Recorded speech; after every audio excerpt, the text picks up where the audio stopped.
दादी, ये प्रश्न किसी ने पूछा है कि दादी आप बाबा को याद करते हैं और आप बाबा से सूक्ष्म वतन में भी मिलते हैं, तो बाबा की याद और बाबा से सूक्ष्म वतन में मिलना, इसमें कुछ अंतर है या क्या है, यानी क्या अंतर है?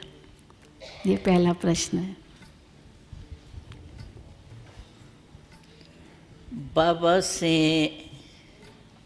मिलने वतन में और याद में फ़र्क है। क्यों?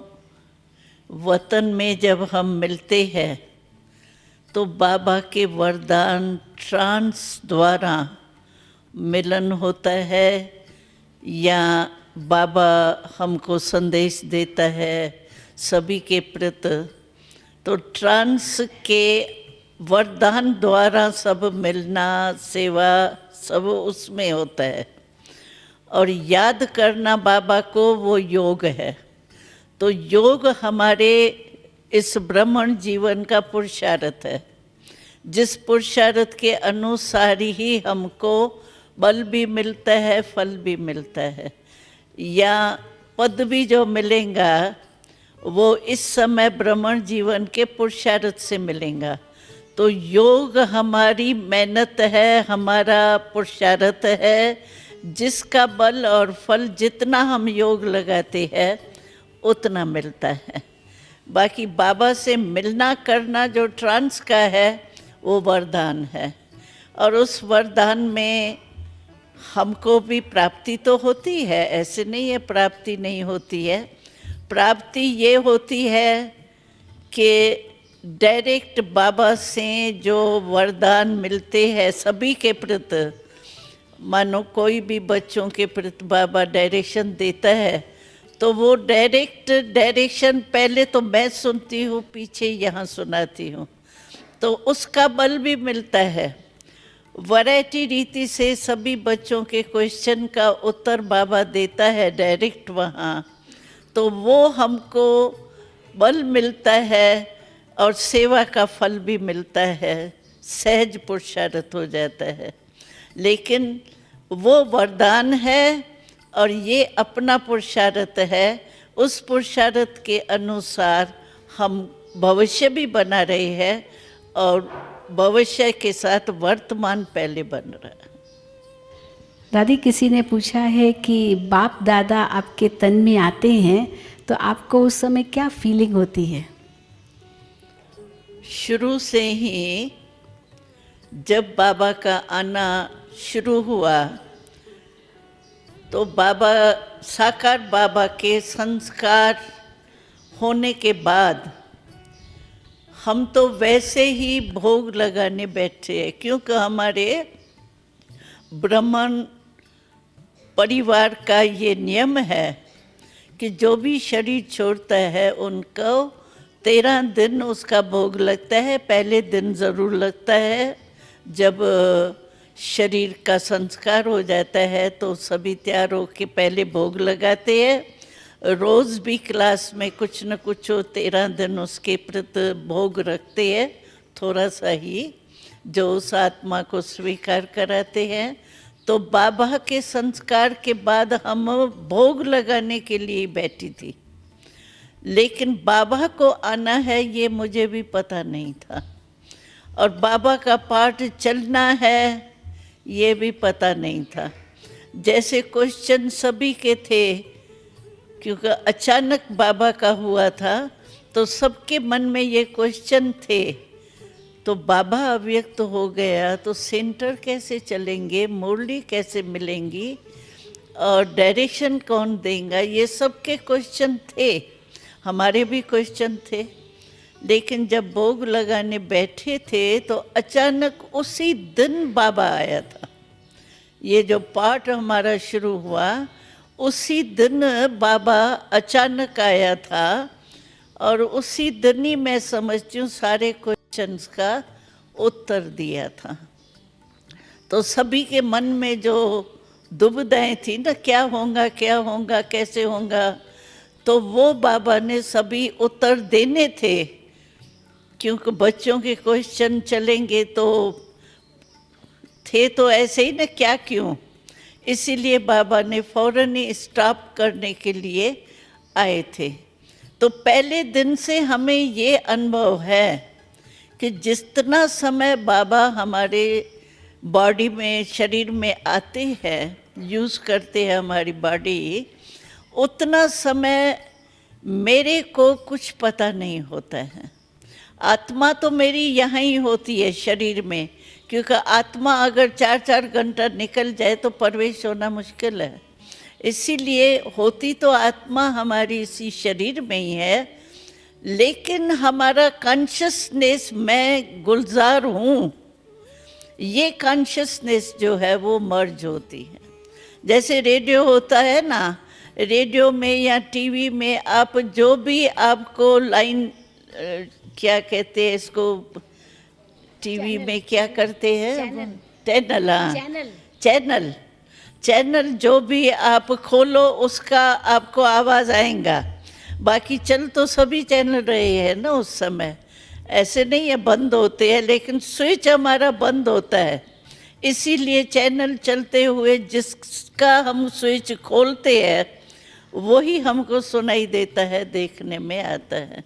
इसी रीति से हमारे को बाबा जो सभा में होता है, मिलते हैं, आते हैं, जो भी होता है, इसका कॉन्शियसनेस हमारा बंद होता है। लेकिन मेरी क्या स्टेज होती है, इतना समय मैं अपने को बिल्कुल ऐसी मीठी साइलेंस में अनुभव करती हूँ। बहुत अच्छा अनुभव होता है उतना समय, एकदम जैसे डेड साइलेंस नहीं, स्वीट साइलेंस, एकदम जैसे बाबा के लव में लीन हूँ या बीज रूप हूँ, वो भी कुछ नहीं होता है, लेकिन एकदम स्वीट साइलेंस के स्टेज में जैसे मैं मग्न रहती हूँ। इसीलिए मुझे लौट के आने में थकावट नहीं लगती है, क्योंकि मैं तो बहुत अच्छी स्टेज से लौटती हूँ। तो स्वीट साइलेंस के स्टेज से लौटने के कारण मेरे को थकावट भी नहीं होती, और जो यहाँ चलता है वो कुछ दिखाई नहीं देता, सुनाई नहीं देता। लेकिन क्वेश्चन दूसरा कोई करते हैं तो आपको ये नहीं आता, तो मैं भी सुनती तो अच्छा है। लेकिन मैं ये फ़ायदा समझती हूँ कि जो स्वीट साइलेंस का बाबा हमको अनुभव कराता है वो हमारे लिए इतना ही अच्छा है जितना मैं सुनूं। और सेवा होती है मेरे शरीर द्वारा, उसकी खुशी और दुआएं जो है उसमें मैं संतुष्ट हूँ, मुझे क्वेश्चन नहीं उठता है। अब किसी ने फिर प्रश्न किया है कि दादी आपका मन सदा शांत रहता है, आप कभी ज़्यादा सोचते नहीं हैं, तो इसका सीक्रेट क्या है? आप निरसंकल्प रहते हैं, तो आप उसके लिए क्या पुरुषार्थ करते हैं या अपने आप रहते हैं? उसका सीक्रेट बताइए। निरसंकल्प, कुछ एक्स्ट्रा नहीं सोचते हैं ज़रूरत के से ज़्यादा, उसका आप सीक्रेट बताइए। वैसे क्या है कि शुरू से लेके वैसे कुछ लास्ट जन्म के संस्कार भी कहेंगे, लेकिन संस्कार को भी बल तो चाहिए ना। तो इसीलिए शुरू से लेके जो हमारी लाइफ रही है ना, तो बचपन में ही मुझे ट्रांस का अनुभव हुआ है। तो ट्रांस में जो है वो आपको मालूम ही है कि इस दुनिया या संकल्प वंकल्प जो भी होती है, मन बुद्धि का स्मृति तो रहती नहीं है, ट्रांस में तो खो जाते हैं ना।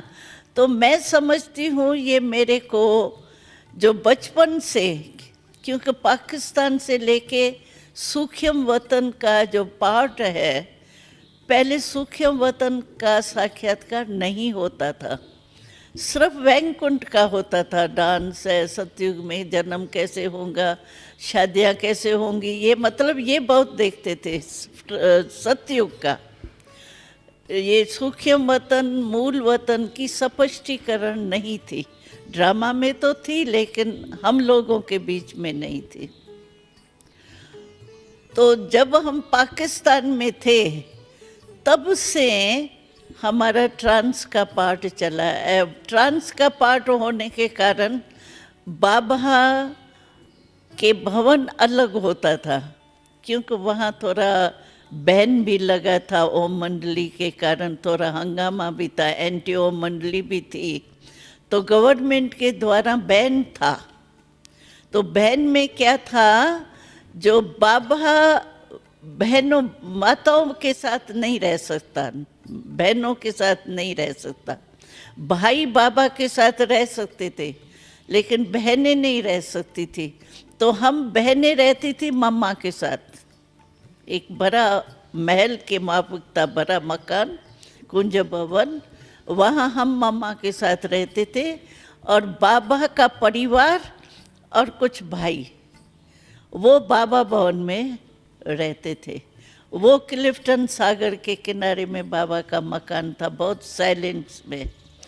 तो हमारा ट्रांस का पार्ट जब सूक्ष्म वतन का शुरू हुआ, तो बाबा ने देखा कि ये नई बात शुरू हो रही है।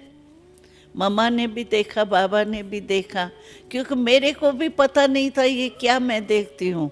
जब पहले पहले हमने ब्रह्मा बाबा को ट्रांसपेरेंट रूप में, अव्यक्त रूप में देखा, मैंने आके सुनाया, तो मैंने बाबा को ही देखा और ऐसे ट्रांसफर रूप में था, फीचर्स वही बाबा के थे।